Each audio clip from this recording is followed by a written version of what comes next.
Anda kembali di Kabar Pagi pemirsa, 4 orang tewas dan 4 orang lainnya terluka dalam penembakan di Philadelphia, Amerika Serikat, Senin malam kemarin waktu Amerika. Penembakan terjadi pada pukul 20.40 waktu setempat di kisaran King Sessing, barat daya Philadelphia. Namun tak lama usai penembakan itu, aparat menangkap pelaku yang mengenakan rompi anti peluru.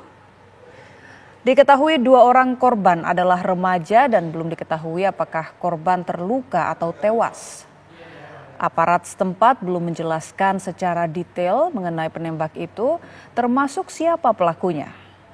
Penembakan terjadi 1 hari setelah 2 orang tewas ditembak mati dan 28 orang lainnya terluka, dengan sebagian korban adalah anak-anak di sebuah pesta di Baltimore di Maryland, dan pelaku penembakan masih dicari polisi.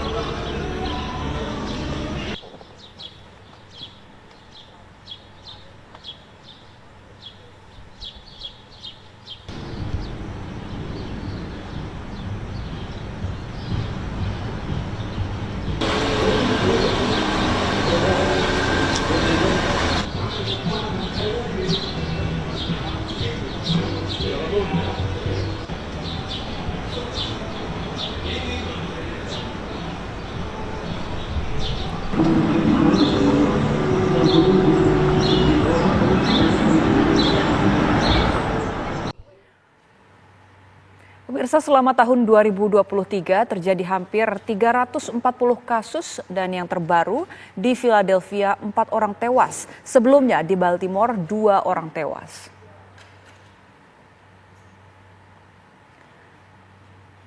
Inilah pemirsa beberapa kasus penembakan yang terjadi di Amerika Serikat pada tahun 2023. Di tanggal 2 Juli lalu, 2 orang tewas dan 28 terluka dalam sebuah penembakan di kawasan Baltimore. Kemudian tanggal 6 Mei 2023, penembakan terjadi di sebuah mal di Allen, Texas. 8 orang tewas, sehingga total ada 340 kasus. Selanjutnya, 17 April lalu penembakan massal terjadi di pesta ulang tahun. Dan di tanggal 27 Maret, 6 orang tewas dalam penembakan di sekolah di kawasan Nashville. 21 Januari, 11 orang menjadi korban penembakan massal saat Imlek di Monterey Park, California.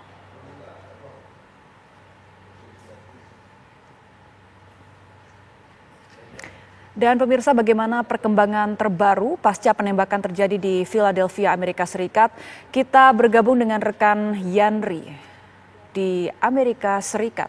Selamat pagi waktu Jakarta, Yanri. Apakah pelaku penembakan sudah diketahui identitasnya?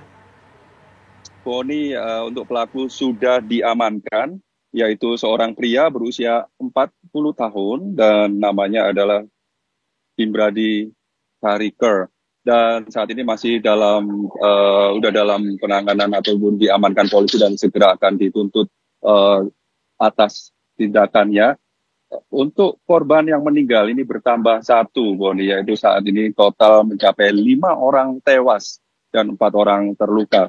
Korban terakhir ini ditemukan di dalam rumahnya di ruang tamu tak jauh dari lokasi penembakan, dan pihak terkait sangat yakin bahwa itu adalah bagian dari korban penembakan di Philadelphia yang terjadi pukul 8:30, dan yang lebih tragis lagi adalah peristiwa tersebut di saat warga di area tersebut merayakan hari kemerdekaan Amerika Serikat, yaitu 4 Juli, yaitu pada saat kembang api akan segera dimulai.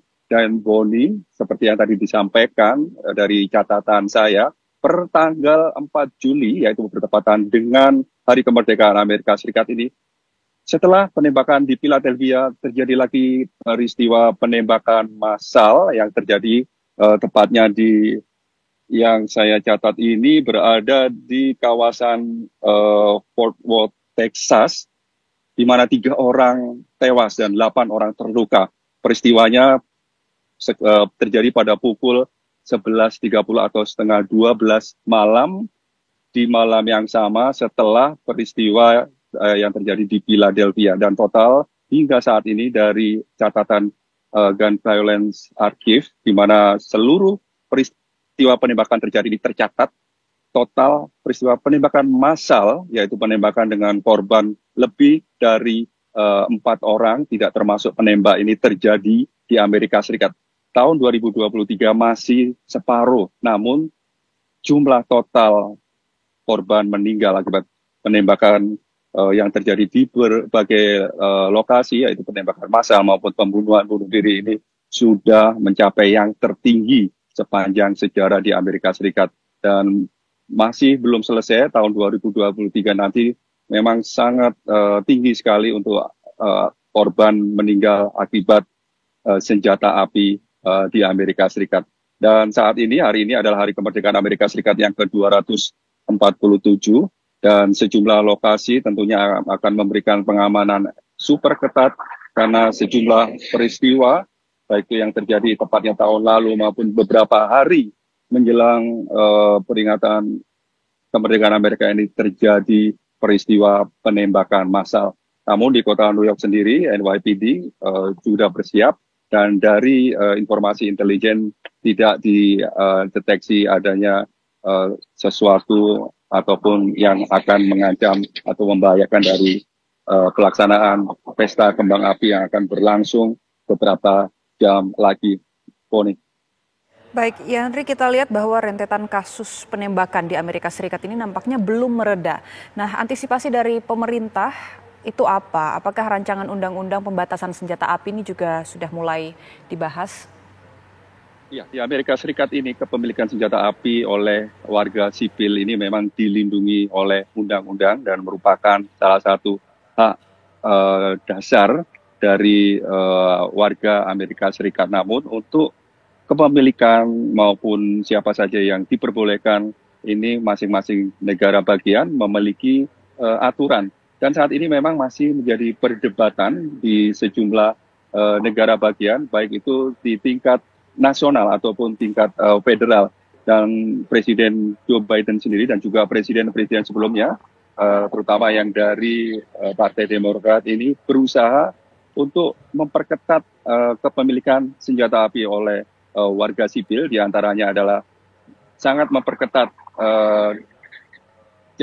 background check kriminal maupun psikologi, karena dari sejumlah peristiwa penembakan massal ini, kepemilikan senjata api dipegang oleh mereka yang memiliki gangguan mental ataupun gangguan jiwa ataupun emosional yang kurang stabil.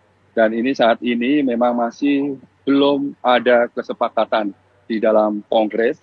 Demikian juga di sejumlah negara bagian, diantaranya mereka yang saat ini memperbolehkan kepemilikan senjata api ini memang masih di sejumlah negara bagian tersebut masih timbul perdebatan antara background check ataupun juga hal-hal lain yang bisa menekan kepemilikan senjata api bagi mereka yang tidak bisa mempertanggungjawabkan kepemilikan senjata api, sehingga bisa mencegah terjadinya peristiwa-peristiwa penembakan serupa.